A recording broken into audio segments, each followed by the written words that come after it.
السلام عليكم ورحمة الله. هذه الحلقة خاصة بالجزائريين أيضا. أنا غادي نسأل بعض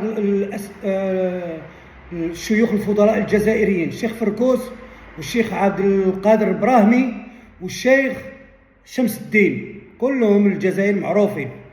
أنا غادي نسولو، غادي نقول لكم يا شيوخ الله يجازيكم بخير، قولوا لنا ما حكم الإسلام في المؤثرين الجزائريين اللي دخلوا عنا هنا للمغرب وكانوا كيقولوا خاوة خاوة وكلا وشرا ودخلناهم الديور ديالنا، ومن بعد ديك الساعات ملي رجعوا للجزائر رجعوا للبلاطوات ديال التلفازه وديال الراديوات اللي هما تابعين للجهات المعاديه للاخوه الاسلاميه والمغاربه والجزائريين، بداو كيسبونا ويعايرونا ويكذبوا ويخلقوا البهتان.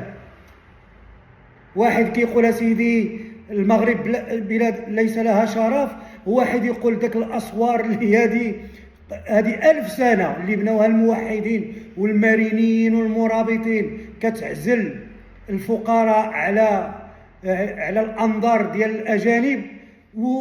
وشلا ما قالوا هاد المؤثرين الذين لا يستحيون، واللي قال رجعت من بلد لا شرف له.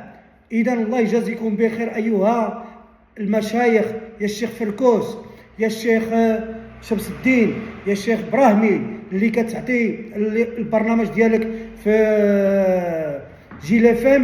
قلنا نهار الجمعة الله يرحم الكويدين ما حكم الإسلام في هؤلاء؟